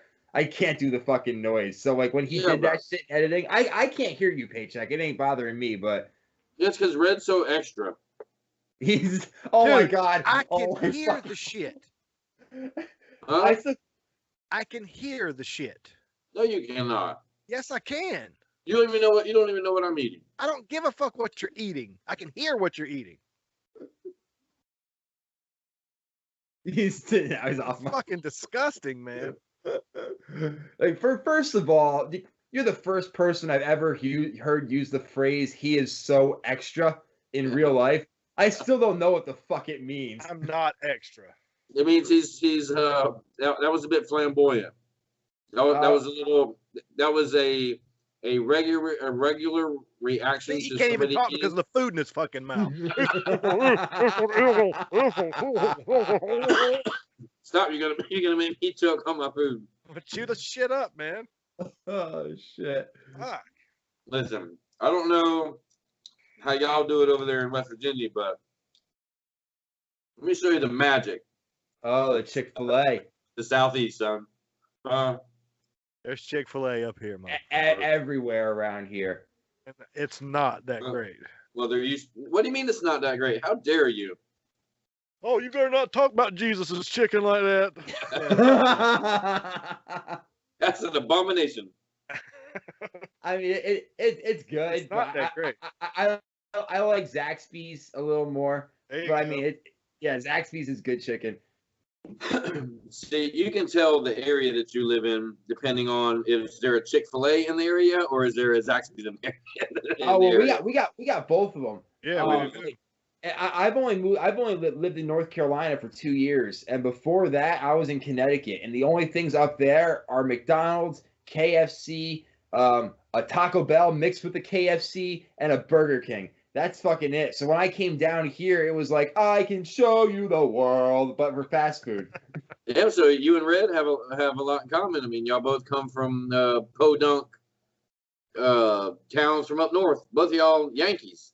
Oh, yeah. Oh, my God. You know what, dude? That joke's getting old. What do you mean? I'm not a fucking Yankee. Dude, I mean, I am. I can't deny it. You live in West Virginia. That don't make a fuck. Where is West Virginia on the map? It's below the Mason-Dixon line. I was gonna say, weren't they a southern state? Yeah, barely. No, they were a blue state, but yeah, we allowed them into the. The Mason-Dixon line is above West Virginia, and I'm not even from here. You know that shit. He thinks this shit's funny. Yeah, but in my opinion, if you've spent more than 2 years. You know, that makes you a Yankee. No. You can no longer say that you're a South Carolinian. South Carolinian? Carolinian. That's what I Yeah. said. That's what I said. Okay. Potatoes, potatoes, my buddy. Not lenient. So, but you can no longer say that you're a South Carolinian. Yes, I can. But you live in West Virginia. Dude, I lived in fucking South Carolina for 35 years. Years? Years. Years. 35 years, okay? 35 years. Yeah. You got a little bit of lisp on the years there. Yeah, well, purposefully. Okay.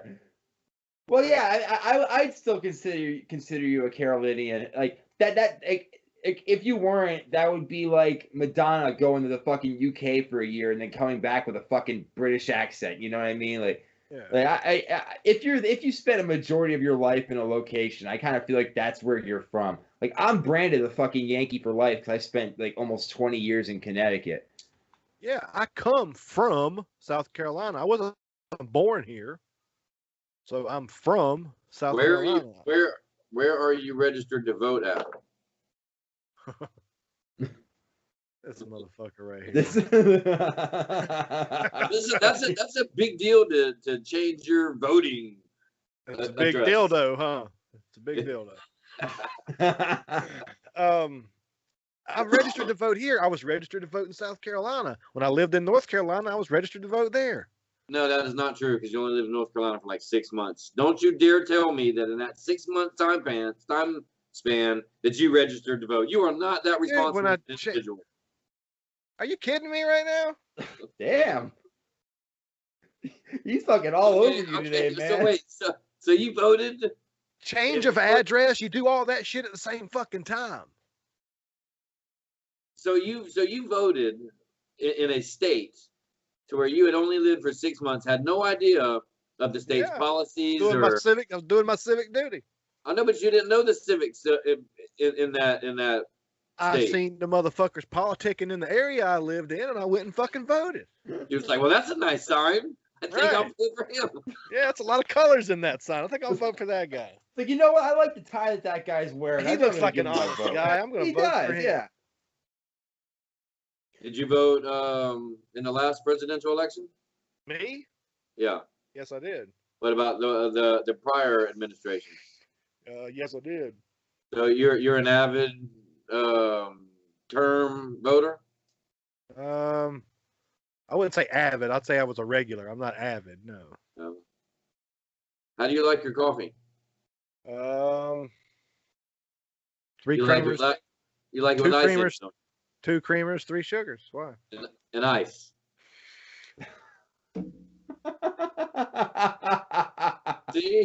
See what happens when you move a boy out of South Carolina and you run him up to West Virginia? He's gone Hollywood on you. Dude's pinky out with it. Pinky out. Yeah, see, that's weird, bro. You're vaping. You're drinking mocha latte frattes or whatever you call it. Wait, what is that drink called that you just showed us? That is an iced coffee with liquid sugar. Yeah, it's an iced coffee. It's regular coffee flavored with cream and sugar in it, but it's just cold.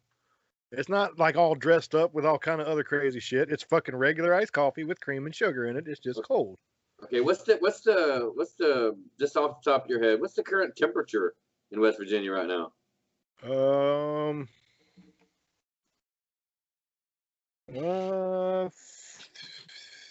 39. Wow. And you're drinking iced coffee? Yeah, I like it. Whatever happened to do with anything? What happened to that? I like hot coffee too, but I like cold coffee also. That American South Carolina, have you a good old cup of coffee, sitting out on the porch with Granny, and with your dip in your mouth, and you just okay. Let me ask you this, Red. If your dad was still alive today and y'all was still working together, and he was already on the job site, and you showed up to the job site, and you had you one of them mocha frappe lattes. Yeah, whatever. What would your dad say to you? Nothing. Yeah, right. Dude, he used to drink them too. Does Marshall does Marshall like him also? No. Are you going to? He doesn't like the taste of coffee. I mean, it appears that your dad kind of passed it on down to you, and This Don't is you call my, this- hey, don't you talk about my daddy. Iced coffee. No, Talk about but my daddy. no, now you're gonna pass it down to Marshall. Like, is this gonna be the mincy man thing? Iced coffee? Dude, I drink hot Son- coffee too. It's like, son, you're Yeah. you're a man. It's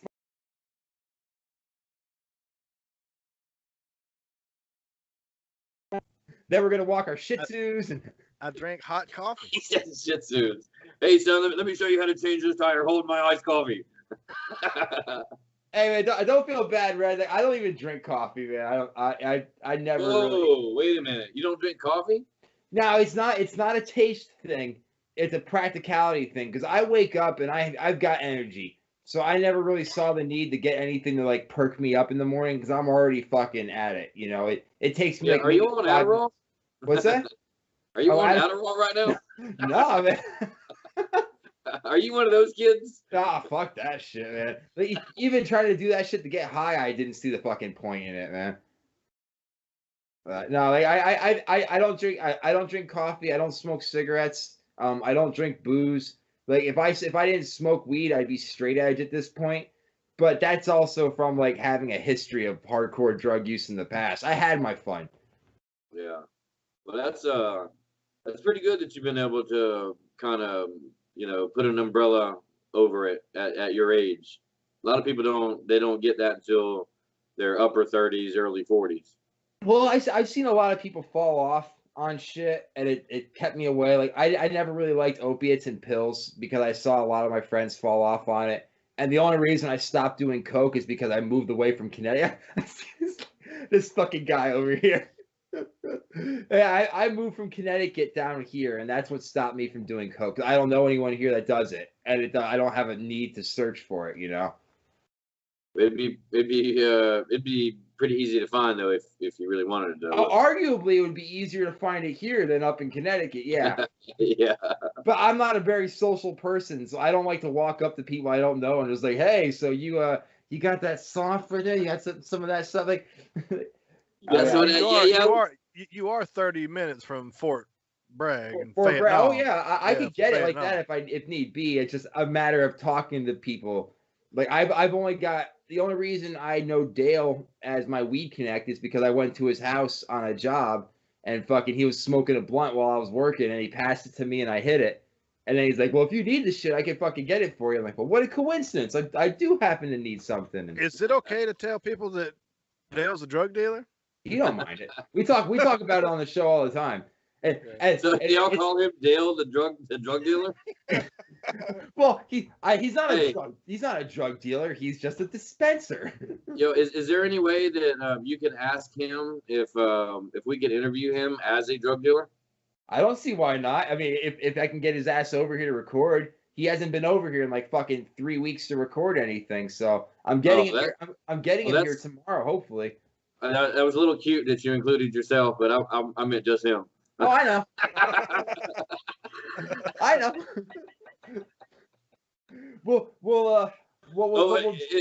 Y'all come as a pair, huh? Oh, well, that's part of the contract. I'm the silent Bob. That's the way the Paycheck sees us. You get one, you get the other. But exactly. Yeah. So I get it. What we'll do is we'll get him on, but we'll have the lights down low, and it'll just show his silhouette like they do in the fucking true crime documentaries, and we'll warp his voice. Yeah. I'm working on. I know we talked about prostitution, but Red and I have talked, and I am actively trying to become a prostitute, facilitate an interview with a crackhead prostitute. Like I don't want those high dollar escorts. I want a down, dirty, nitty gritty crackhead, prostitute. You know what I mean? I have some questions. You and I actually are on the same page with that because when I first started Sack 'em Up Sundays, that was the mission of it. Like I wanted to go out and talk to the crack whores and like the lowest of the low and just be like, what the fuck is wrong with you?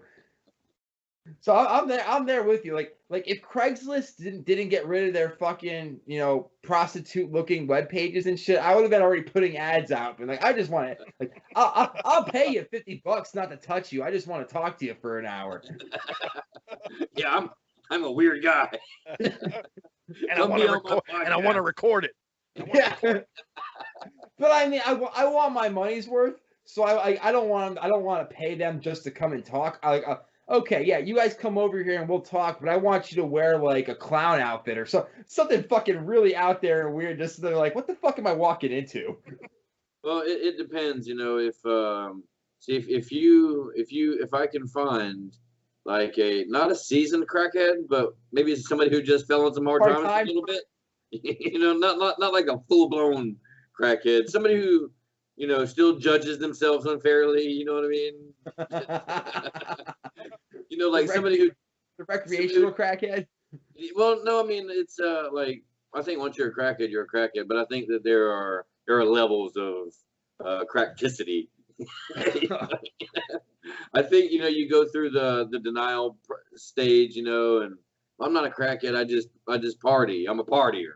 Right. Okay. And then eventually, you're sucking dick. You know what I mean? So I want it kind of like in between. You know what I mean? Like I would think that maybe they would have a cell phone and they could Skype. Like someone that you want someone that hasn't quite hit rock bottom yet, but they're like the dick is like 6 inches away from their mouth. They're not fully like in there yet, but it's coming. Well, I don't want to invite them to my house and have them on Skype here at my house. You know what I mean? I think I would prefer. So my ad would be like, must have on cell phone and must have Skype. Must have Wi-Fi capabilities. I need you to go sit in a McDonald's for about an hour and order a cup of coffee and use their Wi-Fi and talk about blowing dudes for money. No, for crack cocaine. Yeah, and be sure you're sitting next to the playscape while you're doing it. Yeah. So I wonder if a drug dealer picks up a crackhead prostitute, I wonder what currency would he offer her? Drugs or like cash? Yeah, that's why they call them crack whores. I know. So that would give you an idea, I guess. So if you picked up a prostitute, I don't know. I mean, I guess that would all depend on what I can get for the crack. I mean, it all comes down to that bottom dollar. So at the end of the day, if that rock is worth more to me being sold than it is for me to get blown, then I'm just gonna give her cash, and the fucking rock's gonna get sold. So because you would think that it'd be more logical to just cut out the middleman, right? Well, if I'm a crack dealer, I ain't saying it, but if I am, I'm looking at the bottom dollar. Like, I want my money's worth, and busting my nut isn't going to be fucking worth me selling a rock when I could sell that rock for way more than what my cum is worth to me. Yeah, but I think they kind of go hand in hand. Now, I'm no expert or anything, but I'm pretty sure that the average crack rock goes for $20, and the average blowjob also, ironically enough, goes for $20. I don't know. My question is so if a drug dealer picked up a crackhead prostitute and they were talking about the prices, would she be like, oh, a blowjob? Oh, that's 2.5 pieces. That's like that's 2.5 rocks right there. Like that'd be the equivalent of a cash price. If that's like the average, like again, we don't know. We're talking out of our asses here, but if that's how it is, where a rock is $20 and your average blowjob is $20, I would question the skill level of the blowjob. Or I'd be hesitant. Right?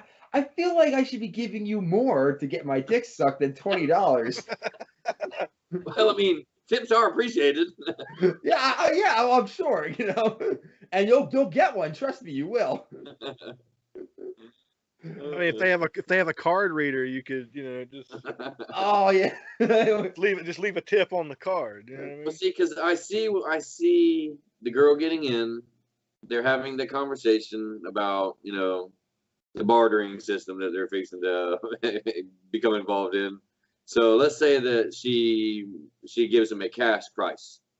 So they agree upon the cash price. The deed is done. He hands her the money. And then she buys crack from him. Well, then it's a win-win for the drug dealer. He pretty much got that shit for fucking free. Well, not really. I mean, he still has to.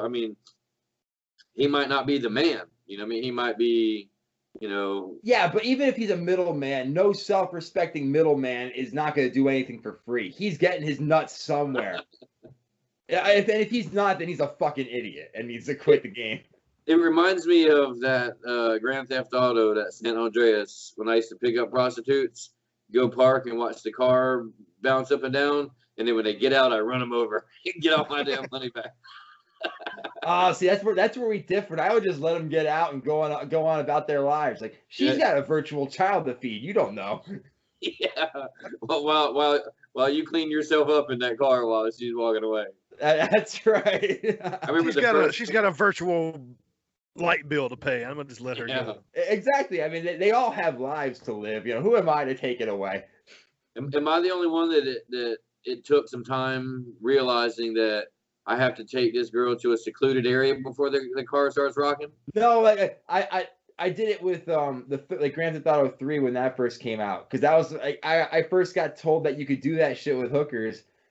So it took a while, first of all, to get in the fucking car. I'm like, am I that fucking ugly in the video game where hookers don't even want to fuck me? But they get in the car and I'm driving around. I'm like, okay, at what point are they gonna fucking do anything? And I don't stop either. I'm just going down the road and shit, driving through paths. Like, why won't this bitch blow me? Yeah. And like, you can even look in the side view of the camera angle, and her head's just sitting there, fucking profile and shit. Like, do something. I'm paying you. Yeah, they're sitting in there while you're out doing missions. Exactly.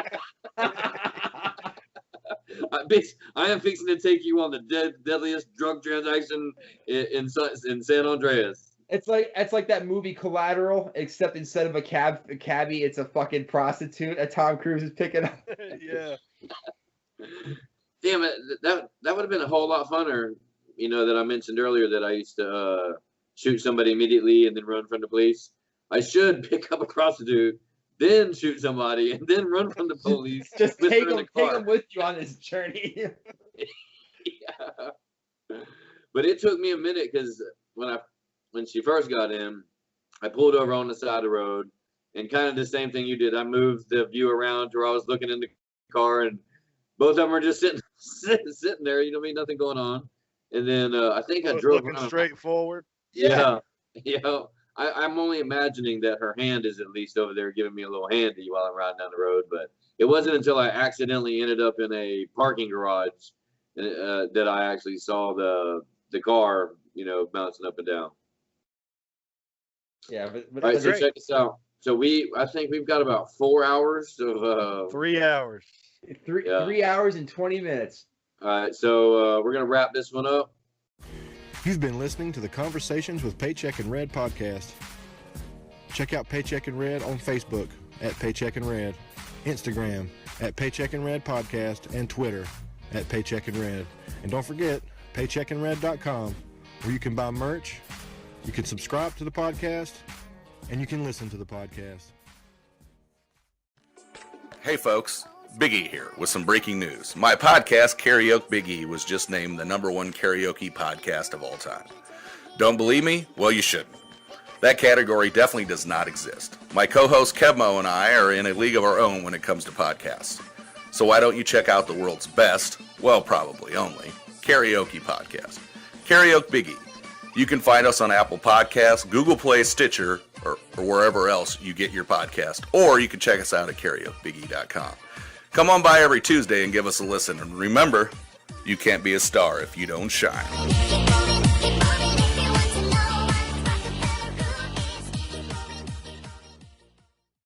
Drama City Productions. It's a podcast network that brings you several genres of podcasts: movie reviews, true crime, comedy, interviews, and much more. Visit DramaCityProductions.com to find all the amazing shows today. Find Drama City Productions on Twitter and Instagram at DCP Network. And stay in touch with the network and all the podcasts available. DramaCityProductions.com, where podcasting lives.